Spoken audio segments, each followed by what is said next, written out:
இருந்து கேட்டா கேட்கலாம், இல்லைன்னா நான் என்ன பண்ண முடியும்?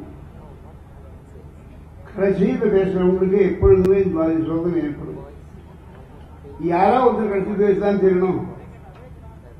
அப்படி பேச சமயத்தில் எனக்கு முதல்ல கிடைச்சிருக்க பெரிய அதிர்ச்சி, இன்ப அதிர்ச்சி, பெரும்பாலான யாரும் இங்கிருந்து போகல, நகர்ல. ரெண்டாவது, இங்க நரைச்ச தலையோ வழுக்க தலையோ கொஞ்சம் தான்.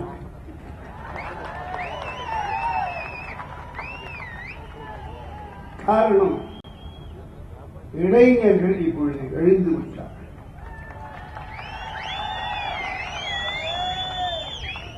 இந்த பிரம்மாண்டமான மாநாடு நடத்துறதுக்கு மூல காரணம் நம்முடைய காடேஸ்வர சுப்பிரமணியம் தான். அவர் நீடூர் வாழ வேண்டும் என்று பிரார்த்திக்கிறேன்.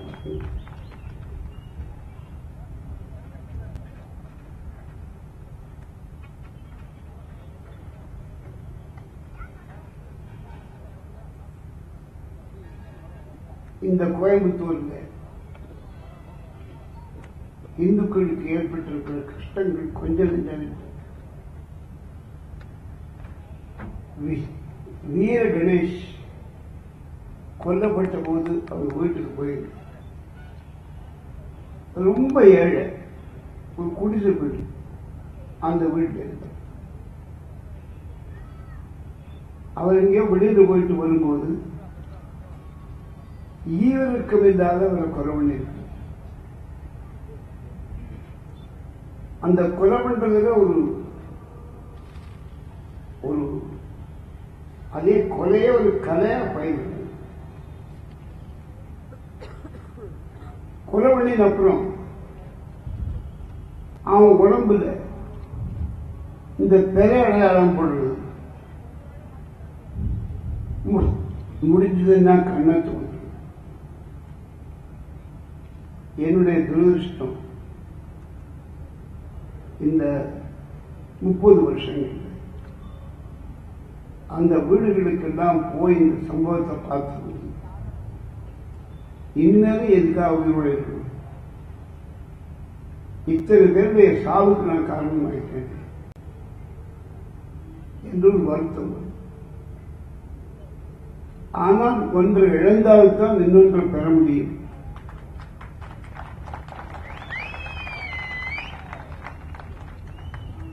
பல பேர் உயிரிழந்த பிறகுதான், விலை கொடுத்த பிறகுதான், கொடுக்கிற விலைக்கு தகுந்த மாதிரி நமக்கு வெற்றி கிடைக்கும். பிரச்சாரம் பண்ணதுனால இது வெற்றி பெறல. அந்தந்த சின்ன சின்ன ஊர்ல, சிற்றூர் பேரூர்கள் எல்லாம் என்னுடைய நண்பர்கள் அங்கெங்கே போயிட்டு வரும்போது சொல்றாங்க, எல்லா சமத்திலும் எழுதியிருக்கு அப்படின்னு ரொம்ப சந்தோஷமா சொன்னேன். நான் மாஷா, இந்த செவத்தில் எழுதிக்கிறதுக்கு மாத்திரம் வெற்றி இருந்ததுன்னா எல்லா செவரும் இங்க வந்திருக்கும். இந்த இடத்துல செவர் மாத்திரம்தான் இருக்கும். ஆனா இளைஞர்கள் முற்று வந்திருக்கின்ற ஒரு மாநாடு கடவுள் அருள். நம்முடைய இளைஞர்கள் கொடுத்திருக்கிற உயிர் பலி,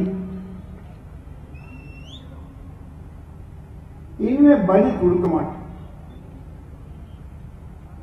அப்படின்னா உயிரை அழிக்கிற போதும் நினைக்கிறது இல்லை. நம்ம மேல கையை வைக்கிறதுக்கு யாருக்கும் துணிச்சல் ஏற்படக்கூடாது. நாம் போகும்போது 2 பேர் 3 பேரா போகணும். அவங்க கோழைகள், கொலை பண்றவன் தான் கோழை. தைரியமா இருந்தா நேருக்கு நேர் இருக்கும் போது சந்துக்குள்ள நின்றுகிறது, இருட்டு நேரம் பார்க்கணும். யாராவது ஒருத்தன் தனியா வரலான்னு பார்த்து மகாவீரத்தனத்தோட அவன் மேல பாய்ச்சி அவன் வெட்டி போடணும் பாதையை. ஒரு காட்டு பிராண்டித்தனத்தை உலகத்தில் பார்க்க முடியாது. ஆனா உலகம் முழுக்க இந்த காட்டு பிராண்டித்தனத்தை பார்த்ததோ அதைத்தான் இப்ப நமக்கு பார்க்கறது வாய்ப்பு கிடைச்சிருக்கு. இந்த காட்டு பிராண்டித்தனம் இனிமேல் நிற்க வேண்டும், நிறுத்தப்பட வேண்டும். நம்ம கையில் இந்த அழுமூச்சித்தனம் அனுப்பிக்கிறது. என்ன ஒன்றுட்டான் சாக நீ இருந்த என்ன பிரயோஜனம்? யார் அழகானோ அவன் சாகிறது நல்லது, யாராவது கொண்டான்னா அவனும் நல்லது. அதனால இந்த அழுமூச்சித்தனம் இருக்கக்கூடாது. எத்தனையோ பேர் கொல்லப்பட்டிருக்கிறத நான் பார்த்துருக்கேன். அந்த குடும்பங்களுக்கு போய் நம்மால் அவன் உதவி பண்ணி இந்த கொலையெல்லாம் பண்ணினா இந்துக்கள் பயந்துருவாங்க நினைச்சாங்கன்னா அவனை போல அடிமுட்டாள் பக்கத்தில் கிடையாது. உலகம் முழுக்க இஸ்லாம் பரவி இருக்கு, எல்லாம் வாழ்முனையில. ஆனா பாரத நாட்டுக்குள்ள அந்த இஸ்லாம் வந்த உடனே 2 காலுக்கு நடுவில் வாழ சுருட்டி வச்சு போடுங்க. காரணம், நாம் எல்லா விதமான தியாகங்களுக்கும் தயாரா இருக்கும். இது சாவு இல்லை, இது பலிதானம் இல்லை, இது கடவுளுக்கு நம்ம நாம அர்ப்பணித்துக் கொள்வதாகும்.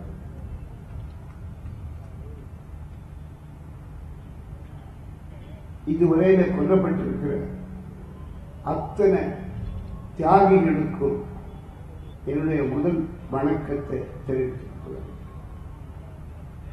நீங்க தியாகம் பண்ணீங்க, நாங்க கூட்டம். உங்க தியாகம் தான் எங்களை வரவழைச்சு. எனக்கு உடல்நிலை சரியில்லை, நான் இங்க வரணுமோ வேண்டாமான்னு. அப்ப இந்த எண்ணம் வந்தது. எத்தனை இளைஞர்கள் உயிரிழந்திருக்கு. நாம மாத்திரம் பயந்த பிரயோஜனம்? அப்படி கோழைகள் நிறைந்த நாட்டில் உயிர் வாழறதை விட உயிர் இழக்கிறது இல்லை. நான் உயிர் விடமாட்டேன், வாழ்வேன், வெற்றி பெறுவேன். அதுதான் நம்முடைய கோஷமே. நாங்கள் வாழறது மட்டுமில்லை, வாழ்வோம், வாழ வைப்போம், வெற்றி பெறுவோம். இந்த உணர்வுகள் நமக்குள்ள நாம் ஏற்கனவே வச்சிருக்கிறதுனால இவ்வளவு பேருக்கு இன்றைக்கு வந்திருக்கும். உங்கள் அனைவருக்கும் இறைவனுடைய திருவுருவம் பூரணமாக கிடைக்க வேண்டும் என்று பிரார்த்தித்துக் கொள்கிறேன். நான் ஒரு விஷயத்தை பற்றி ஆரம்பத்திலிருந்து கவலைப்பட்டு, அரசாங்கம் கோயிலுக்குள்ள ஏன் வரணும்? கோவில் சொத்துக்களை அரசாங்கம் ஏன் எடுத்துக்கணும்? அவனுக்கு என்ன உரிமை இருக்கு? பழைய காலத்துல பாட்டு பாடணும். ஊராம தோட்டத்தில் ஒருத்தம் போட்டான் வெள்ளரிக்கா, அதை காசுக்கு வெட்டு விற்க சொல்லி கட்டளை போட்டான் வெள்ளைக்காரன்னு சுதந்திர போராட்டக்காரருக்கு ஒரு பாட்டு. யாரோ கோயில் கட்டினான், யாரோ மானியம் கொடுத்தான், யாரோ அந்த கோவிலை காப்பாற்றிட்டோம். அந்த சமயத்தில் நீ உள்ள நுழையது யாரு? அரசே ஆலயத்தை விட்டு வெளியேறு. இந்த கோஷத்தை எல்லோரும் எழுப்பொழுது.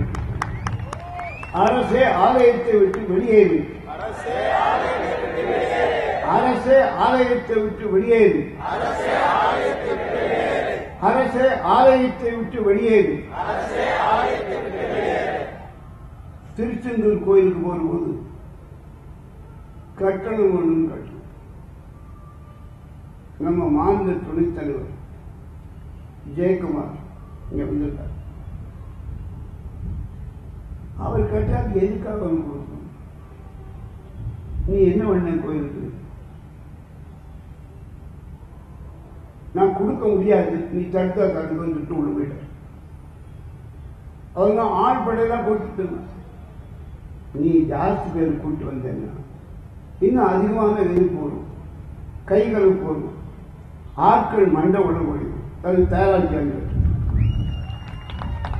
அது மாதிரி எல்லா கோயிலையும் பண்ணியாகும். எந்த கோயிலையும் கட்டணம் கொடுக்க கூடாது. தரிசனம் தரிசனம் பண்றதுக்கு, சாமி தரிசனம் பண்றதுக்கு அவர் என்ன காட்சி பொருளா? அதனால கோயிலுக்கு வர்றதுக்கு கட்டணம் கொடுக்க முடியாது என்று நீங்க ஒரு 100 கோயில கலாட்டா பண்ணுங்க, வாழ சூட்டிட்டு மரியாதை. போராட்டம் ஒன்றுதான் வழி. நீதி இந்த கெஞ்சல் கெஞ்சல் நடக்காது, அது பிரயோஜனப்பட போறதில்லை. நானும் இத்தனை வருஷமா போராடி பார்த்துட்டேன். எனக்கு இப்ப ஒரே வழிதான் தெரியும், போராடு. கட்டணம் கொடுக்க முடியாது. நீ என்ன பண்ணுவ? என்ன கோயிலுக்குள்ள வராதன்னு சொல்லு. நீ யாரா சொல்றீங்க கோயிலுக்குள்ள வராதன்னு? என் கோயில் தாத்தா பாட்டி கட்டின கோயில், 5 காசு 10 காசா விடுப்புல முடிஞ்சிட்டு வந்து அதை கொண்டு வந்து கோயிலுக்கு காணிக்கை செலுத்துறதுக்கு வந்துருக்காங்க. அவங்கள்ட்ட நீ தரிசனத்துக்கு கட்டணம் கேட்கறியா? உன்னை விட பிச்சைக்கார யாராவது முடியும். கவர்மெண்ட் பிச்சைக்கார அரசு, ரொம்ப மட்டமான பிச்சைக்கார அரசு. பிச்சைக்காரன் காசு இருந்தா அதை கூட பிடிக்கணும், அப்படிப்பட்ட. அதனால இந்த கோவிலுக்கு தரிசன கட்டணம் வைக்கக்கூடாது. தமிழ்நாட்டில் அவங்க அப்பப்போ ஒரு புள்ளி வரும். தமிழ்நாட்டில் 43,000 கோயில் இருக்கு. 6 லட்சம் ஹெக்டேர் பூமி நம்ம முன்னோடி கோவிலுக்காக கொடுத்திருக்காங்க. 6 லட்சம் ஹெக்டேர் பூமி, வீடுகள், வீட்டு வன்மைகள், விளைநிலங்கள், தோப்புத்துறவைகள், கடகண்டிகள் எல்லாம் கொடுத்து அத்தனை கொடுத்தும் பசி அடங்கலையே. நீ எத்தனை பேர் உயிரை பலி கொடுத்தா நீ இந்த மாதிரி ஒரு முட்டாள்தனம் நீங்கும் என்று மனசுல கொதிக்கு. என்ன நாடு இது? எந்த நாட்டில் தெரிவிச்சுக்கோம். அதனால கட்டணம் செலுத்த மாட்டோம் என்று உறுதி எடுத்துக்கொண்டு எல்லாரும் கட்டணம் செலுத்த மாட்டோம் என்று கை தட்டுங்க. கூடாது. ஒரு வேடிக்கை நடந்துச்சு. நான் நாகப்பட்டினம் நிறைய சொல்லுங்க. இப்ப கிறிஸ்தவங்கள் இந்துக்களாக அப்படியா? மதமாற்றம் நடந்துட்டு இருக்குன்னு கொஞ்ச நேரத்துக்கு நான் சொன்னேன், அதை கட்டுப்படுத்தணும்னு சொன்னேன். இப்ப முஸ்லீம்கள் கிறிஸ்தவங்கள்லாம் இந்துக்களாக இருக்காங்கன்னு சொல்றேன். ஒரு சின்ன வேடிக்கை, இந்துக்கள் தான் காவடி எடுப்பாங்க. இப்ப கிறிஸ்தவம் வச்சு காவடி எடுக்கிறான். 2வது நான் காவி துணி போடணும், அவனும் காவி துணி போடணும். நாம பாத யாத்திரை போறோம், அவனும் பாத யாத்திரை போறான். எனக்கு ரொம்ப சந்தோஷம். ரொம்ப சீக்கிரமா நீ இந்துவா இருக்க கொஞ்சம் தான், ஒரு இன்ச்சு அது நடந்ததுன்னா கண்டிப்பா நீ இந்துவா போற. நீ எங்க போற? எங்க இருந்து வந்த? தைரியமா இருக்கிற இந்து மாறுதட்டு இந்துவா இருக்கணும். காசுக்கு ஆசைப்பட்டோம் கிறிஸ்தவனா, கோழையா இருந்தவன் கிறிஸ்தவனா முஸ்லிமா மதமா இருந்தான்.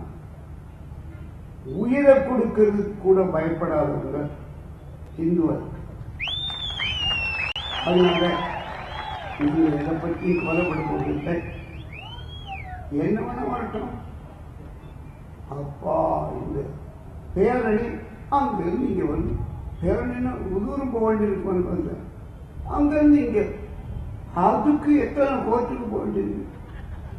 அதை பற்றி கார்த்திகை தினம் பேசுவேன். இன்னைக்கு என்ன இன்னைக்கு என்ன ஒரு இன்ச்சு நடந்திருக்கு.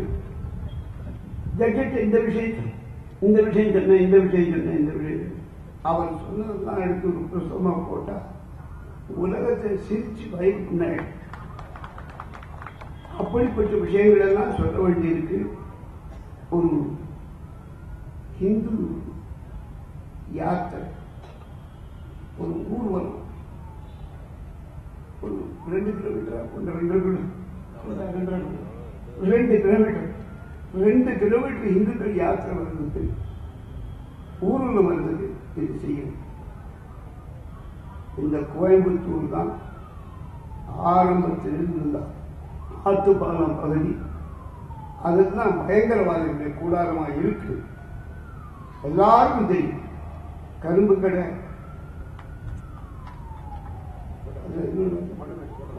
கோட்டமேடு,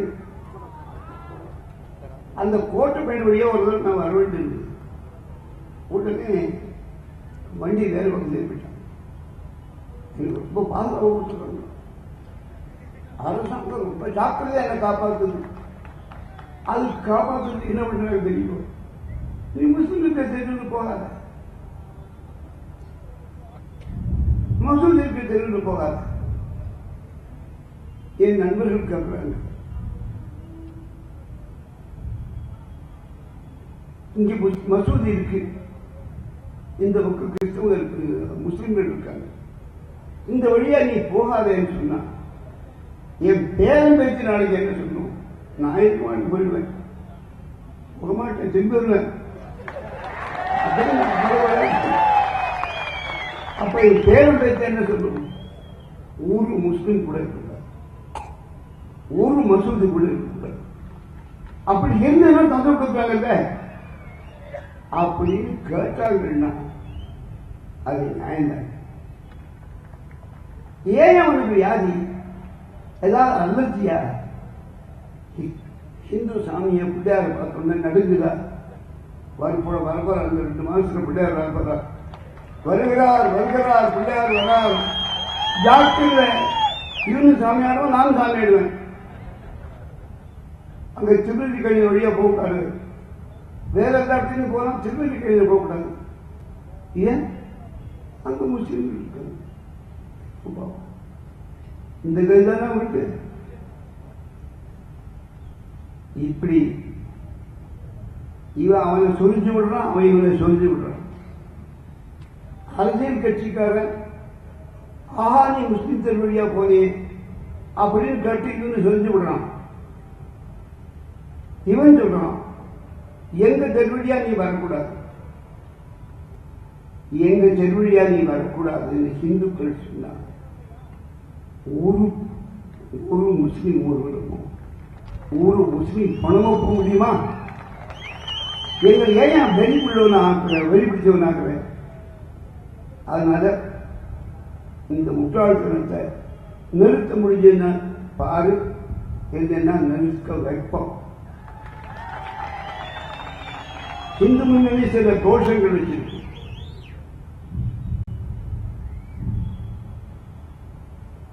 லட்சக்கணக்கான சதுரமை நிலப்பரப்பை இந்துக்கள் எதிர்க்க. அதனால இந்துக்களுடைய முதல் கோஷம்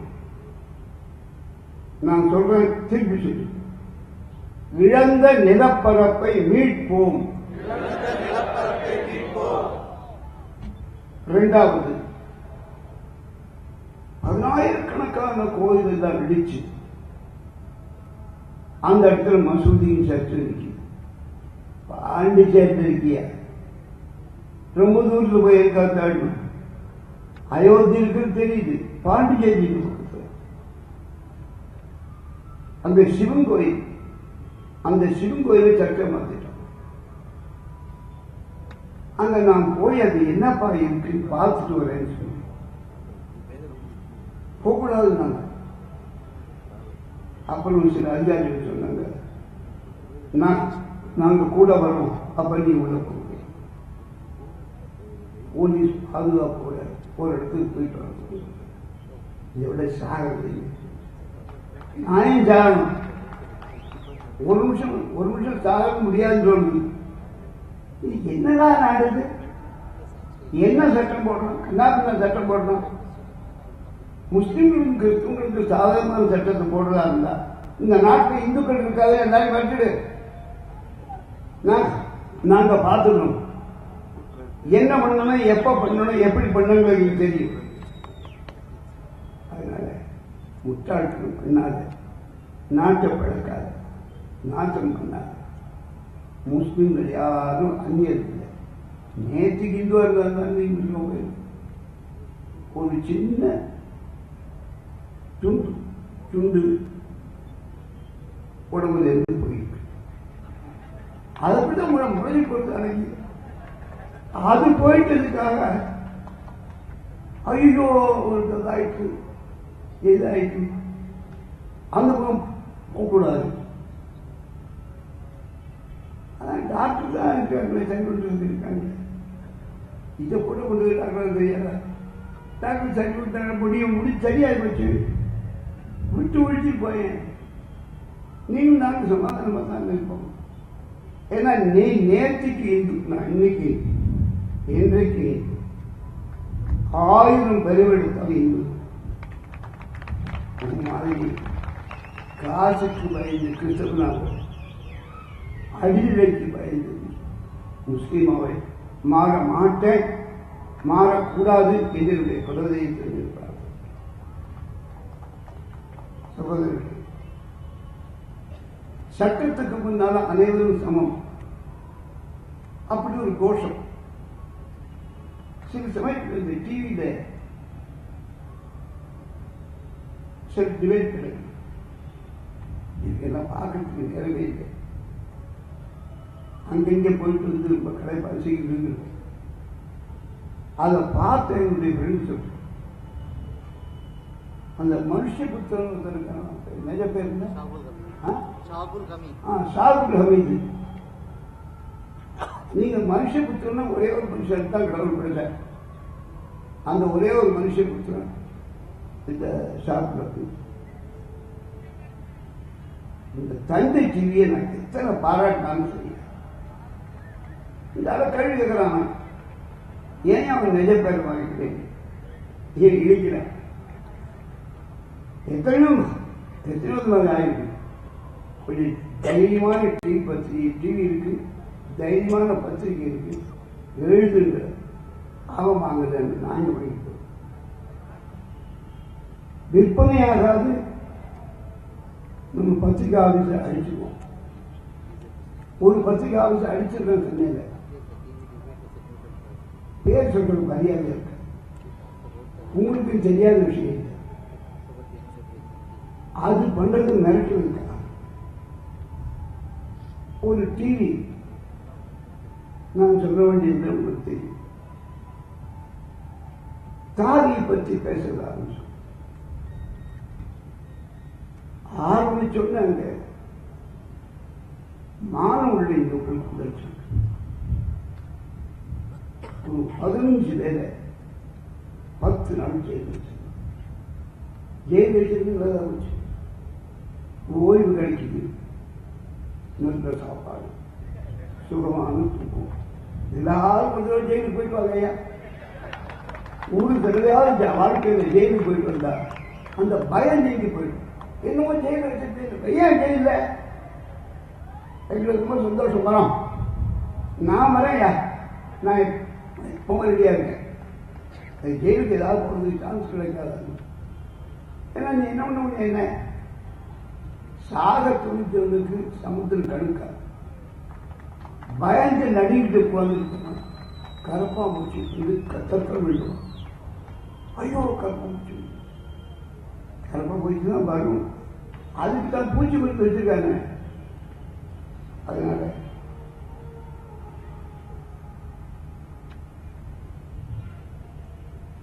உடுமலைப்பேட்டை ரூட் மாஸ்டர் இந்து முன்னணி ஆரம்பிச்சதாகும். அப்போ பொதுக்கூட்டம் நடந்துட்டு நான் பேசுறேன். அந்த நேரத்தில் ஒரு துண்டு சீட்டு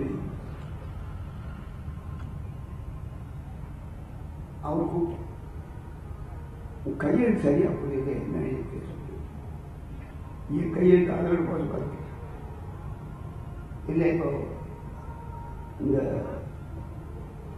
ஓதர் நேரம் வந்துருக்கு. அதனால இப்போ கூட்டம் யாரும் நடத்துறது இல்லை, எல்லா கட்சிக்காரும் நடத்திடுவாங்க. நீ நினைச்சிருங்க. நான் சொன்னேன் எங்க பொதுக்கூட்ட நேரம் தொழுகை நடத்தும். என்ன தைரியம் இருந்ததுன்னா எங்க ஊர்ல வந்து நீ இப்படி பேசுவ. அதனால சும்மா தொடர்நடிக்கையா இருந்தா வாழ முடியாது, வாழ லாயக்கில்லை. உன் பொண்டாட்டி தூக்கி போயிடும். இதுதான் நல்ல. அதனால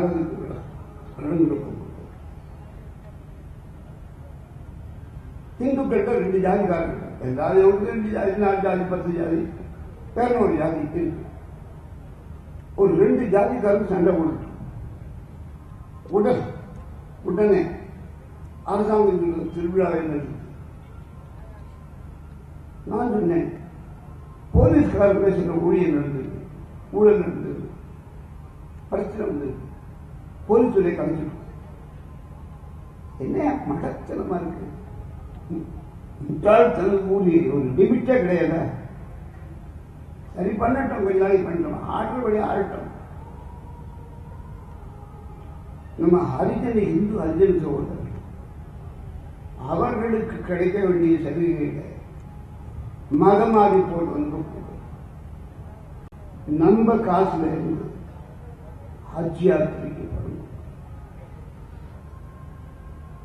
ஏன் அவருக்கு 4 வந்து நமக்கு 2 தான். அரசாங்கம் நாம இத்தனை வருஷம் கஷ்டப்பட்டதுக்கு நல்ல அரசாங்கம் வந்தது. இதெல்லாம் கொஞ்சம் கொஞ்சமா தான் நடத்த. ஒரே நாட்டில் மோடி வந்துட்டாரு, அதை நிறுத்தி எதை பண்ணி மோடி என்ன ஒரு ஊருக்கு போயிருக்காரு. நீ ஆம்பளை இல்லை. அதனால நம்ம ஊர் பிரச்சனையை நாம தீர்த்துக்கணும். அடி விழுதா வேட்டும், அடி கொடுக்கணுமா கொடுப்போம், ஜெயிலுக்கு போகணுமா போ. ஜெயில் பயம் போயிட்டு, 2வது இந்த உசுறு போயிருக்கிற பயம். அதை போல ஒரு பைத்தியக்காரத்தன் எனக்கு புரியல. உலகத்தில் யாராவது 500 வருஷம் இருக்காங்க. இந்த விநாயகர் சதுர்த்தி ஊர்வலத்துக்கு போனா உடனே ஒன்று அடிச்சிருவாங்க, செத்து போயிட்டு. நான் போயிட்டு இருக்கேன், நான் சாரதி நல்லா கற்றுக்கேன். இன்னொன்று, அந்த கடைசி நாள் விசர்ஜனி திருவல்லிக்கணியில் ஒரு ரோடு, ரத்னா வகை ரோடு, சென்னையில் டிவிக்கு பார்த்துருப்பாங்க. அங்க வந்தா ஒரு ராணுவ முகாம் மாதிரி எல்லாம் யாரும் அங்க வரக்கூடாது. ஏன் பாருங்க எத்தனை பண்ணி நான் என்ன பண்றது மேல சொல்றாரு. இத மேலாட்சியோ பிமேல் ஆட்சியோ எனக்கு கவலை கிடையாது. என்னுடைய உரிமையை நான் விட்டு தகராறு பண்றது என்னுடைய நோக்கம் இல்லை. தகராறு வந்தா விட்டு கொடுக்கிறது என்னுடைய பழக்கம் இல்லை. அதனால நிச்சயம் எங்களுடைய உரிமைகளாக நடத்த மாட்டேன்.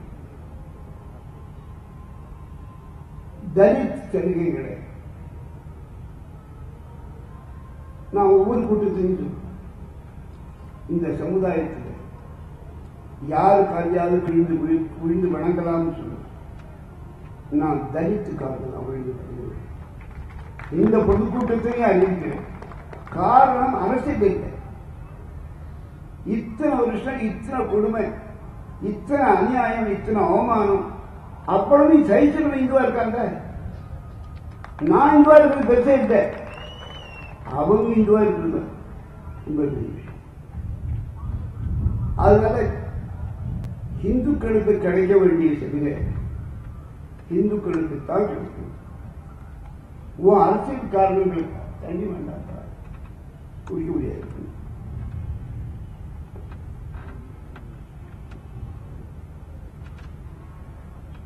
தலித்து சதிகள் எடுத்து மதமாறி பொருள் கொடுக்குறது. யாருக்கு சொத்தெடுத்து யாரு கொடுக்குறது? வழிபிள்ளாரு கடன் தேங்காய் எடுத்து வழிபிள்ளாரு கொடுக்கிறது. யாராவது பேசி யாருன்னா ஒரு ஆள் இருக்காரு தமிழ்நாட்டில் பேசுறது. ஒரு பைத்தியம் ஒன்று இருக்கு. இந்த ராஜா கேசி ராஜா உட்கார்ந்துருக்காரு. அவர் மேல ஒரு 50 கேஸ் இருக்குமா? அவருக்கு அவர் 200 கேஸ் அதை பார்க்கணும். 200 தடவை தேடி போகும் அப்படின்னு ஆசை சொல்லிட்டு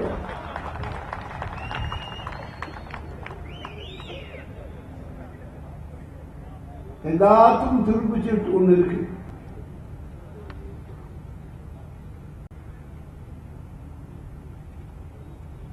யாருக்கு ஓட்டு போடணுங்கிறத மசூதியில் முடிவு, முஸ்லீம்கள். கிறிஸ்தவங்க யாருக்கு ஓட்டு போடணுங்கிறத சர்ச்சில் முடிவு. இந்துக்கள் யாருக்கு ஓட்டு போடணுங்கிறது எங்க போய் போட சொல்றது? யாருக்கு சொல்றது? கோயில் ஒண்ணு கடை கிடையாது. கோயில் மதச்சார்பற்றது. கோயிலுக்கு பேச முடியாது. நாங்கள் இந்த ரோட்ல உட்காந்து முடிவு பண்ணுவீங்க. கோயிலுக்கு எழுத்தாப்புல வாசல் இருக்கிற ரோட்ல உட்காந்து நாம் முடிவு பண்ணுவோம். யாருக்கு ஓட்டு போடணுங்கிறத நாங்களும் முடிவு. நாங்கள் முடிவு பண்ணிட்டோம்னா ஒரு எம்எல்ஏ ஒரு எம்பி முஸ்லீம் பாவையா வருங்காலத்தில் அவரை ஏன் நீ கொலை பண்ற? அவனை ஏன் நீ அழிக்கிற? உன் முட்டாள்தனத்துக்காக உன் அரசியல் சுதந்திரத்துக்காக அவன் பலியாகணுமா? அவன் கோபம் நினைச்சமா? அவங்களுக்கு கோபம் என்னையா இப்படி பண்ணி கோபத்தை உண்டாக்குற? நீ நானும் அண்ணன் தம்பி, நீ நானும் அண்ணன் தம்பி. உன் வாய்க்கு மண்ணு வாய்க்கு சக்கரை. இது இந்துக்களுடைய நலன்களையும் உரிமைகளையும் யாரு காப்பாற்றுறாங்க அவனுக்குத்தான் ஓட்டு போடுவோம் என்று எல்லோரும் தீர்மானம் உரக்க கையெழுத்து. என்னைக்காவது ஒரு நாள் ஒரு புழு கூட தனித்து கூட்டு கொடுத்து இல்லை. இன்னும் இந்துக்கள் எத்தனை நாளைக்கு இதே மாதிரி இந்த அநியாயத்தையே பார்த்துட்டு கொடுக்கணும்? என்ன கொடுக்குறான்? 1000 ரூபாய் கொடுக்குறான் ஓட்டுக்கு. அந்த 1000 ரூபாய் ஒரு ஓட்டு வாங்கிட்டு அதுக்கு 1000 ரூபாய் வச்சிருக்க போது அந்த காசை ஒரு போண்டா சாப்பிட்டா முடிஞ்சு போச்சு, ஒரு இட்லி சாப்பிட்டா முடிஞ்சு போச்சு. இதுக்காக போய் ஓட்டு வைக்கலாமா? அந்த ஓட்டுக்காக ஆசைப்பட்டு இந்துக்களை காட்டி கொடுக்க கடைசியா உதாரணம் பேசிட்டேன்.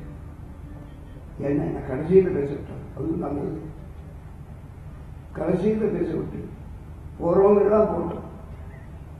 அப்புறம் நீ அடிச்சு விடு அப்படின்னு சொல்லி அதுக்கு நான் நன்றி சொல்றேன். இன்னொன்று நான் பேசும்போது யாருமே இருக்க மாட்டேன். கடைசி இப்படித்தான் நான் 35 வருஷம் பாடுவேன். என்ன கடைசியில் பேச விடுவாங்க, யாரும் இருக்க மாட்டாங்க. அதுவும் நல்லது. யாரும் சூடு சொல்லி இருப்பான், அவங்களே இருப்பாங்க. மற்ற இருந்த என்ன இல்லை என்ன எதிர்த்தாலும் இருக்கா இல்லையா? தமிழ்நாடு சாகலை, சாகாது. தமிழ்நாட்டு இந்துக்கள் சாக மாட்டாங்க. ஒரு பையன் சென்னையில் இருந்து புறப்பட்டு தமிழ்நாடு இருக்கு எங்கெங்கெல்லாம் இந்துக்களுக்கு என்ன அநீதி இருக்கு அப்படிங்கிறது நேரில் போய் வீடியோ படம் எடுத்துட்டு அந்த பையன் பேரை சொன்ன உங்களுக்கு தெரிய போறது இல்லை. பேரை சொல்லி அவனை கஷ்டப்படுத்த போறது இல்லை, உங்களை கஷ்டப்படுத்த போறது. ஆனா ஒரு செய்தி வரப்போகுது, ரெடி பண்ணிட்டு இருக்காங்க, ஸ்கிரிப்ட் எல்லாம் எழுதிட்டாங்க, எல்லாம் ரெடியாச்சு. ராமேஸ்வரத்திலிருந்து படையெடுப்பு ஆரம்பிக்க போவது இந்த கூட்டத்தில் நான் அறிவிக்கிறேன். ராமேஸ்வரத்தை வழியா நாட்டுக்குள்ள பரப்புறேன். எப்படி மும்பையிலிருந்து தாக்குதல் ஆரம்பிக்கப்பட்டதோ அது மாதிரி ராமேஸ்வரத்திலிருந்து தொடங்கி தமிழ்நாட்டை கொஞ்சம் கொஞ்சமாக கைப்பற்றுவதற்கு முயற்சி பண்ணிட்டு இருக்காங்க. கண்ணு பார்த்துடலாம் அப்படின்னு ஒரு பக்கம் இருக்க முடியும். ரெண்டாவது பண்ண விட மாட்டாங்க. யாராருக்கு இந்த செய்தி வரும் அவங்கள்ட்ட அவங்க ஊரில் இருக்கக்கூடிய தமிழில் தான் உங்கள் ஊரில் இருக்கக்கூடிய பின்பற்ற சொன்னீங்கன்னா எவ்வளவு பணங்கிறதுனால சொல்லுவாங்க. அந்த மாதிரி செய்தி வீடியோ செய்தி அது ஒன்று வாங்கிட்டாங்க பாருங்க. ஒரு வீட்டில் 10 பேருக்கு போட்டு காட்டக்கூடாது, ரோட்டில் தானே காட்டக்கூடாது, அதான் வீட்டில் கொண்டு. அதனால வழி கண்டுபிடி, அழாத. ஒவ்வொரு பிரச்சனைக்கும் வழி கண்டுபிடிக்க முடியும். கண்டுபிடிக்கிறதுக்கு கடவுள் நமக்கு மூளையை கொடுத்திருக்கான், அதுக்கு தான் பிறந்திருக்கும். நிறைவா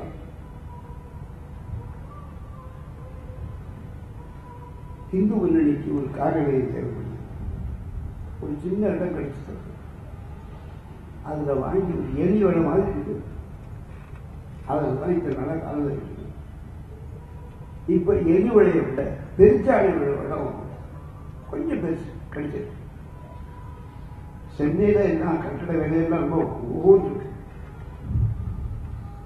6 கோடி ரூபாய் இருந்தா 5 கோடி ரூபாய்க்கு அந்த கட்டட மனையை வாங்கி இடிச்சுட்டு 1 கோடியில ஒரு டீசெண்டா ஒரு 10 பேர் வந்தா குடிக்கிறதுக்கு, சாப்பிட்டது, தங்கிறது, ஒரு காரணி, ஒரு அலுவலகம் தேவைப்படுது. அதுக்காக உங்கள்கிட்ட கையெழுத்தி பிச்சை எடுக்க வரலாம். நான் ரொம்ப தன்மானம் உள்ளவனாச்சேன். ரொம்ப பழதா காசு கொடுத்தா எங்க வேணாலும் போவேன், என்ன வேணா பண்ணுவேன். இருந்தாலும் மேடையா நடிக்க வேண்டாமா? எங்களுக்கு ரொம்ப தன்மானம் இருக்கு. நாளைக்கு வந்து உங்களை காக்க. அதனால அந்த காரியாலயத்தை 6 கோடி ரூபாய்க்கு வாங்கி அந்த பழைய இடத்தை வச்சுட்டு மறுபடியும் வெளியூர்ல இருந்து வருவது தங்கிறதுக்கு சென்னையில இருந்து சென்னையில வர்றதுக்கு தான் பார்த்துருக்கோம். வெளியூர்ல இருந்து வராங்க. அப்படி வரவங்களுக்கு தங்கிறதுக்கு ஒரு இடம் இல்லை. சமீபத்தில் சென்னையில கலெக்டர் ஐஜி சந்திக்கிறதுக்கு வந்திருக்காங்க. சீஃப் செக்ரட்டரி செங்கோட்டை எடுத்து வந்திருக்காங்க. மத்தியானம் கொஞ்ச நேரம் ஓடி போச்சு. அந்த ஒரே ஒரு சின்ன ஒரு ஹால் இருக்கு. ஹால் என்ன படுத்து ரொம்ப மானம் போற மாதிரி இருக்கு. இப்போ மானம் எதுவும் இல்லை, இருக்கிற மானம் போற மாதிரி. அதனால எல்லாருமே ஒவ்வொருத்தரும் தங்களுடைய 1 மாத சம்பளத்தை எனக்கு அந்த 1 மாத சம்பளத்தை போதும். உங்களுக்கு திருப்பி நான் உங்களுடைய பாதுகாப்புக்காகவும் உங்களுடைய எல்லா விதமான நன்மைகளுக்காகவும் நான் செலவிடுவேன் என்று கூறி இந்த நேரத்தில் உட்கார்ந்துருக்க மாட்டான். அப்போது விட்டு போயிருப்பான். உங்களுக்காக மனமார்ந்த நன்றி வணக்கத்தை தெரிவித்துக் கொள்கிறேன். நேர்வு செய்து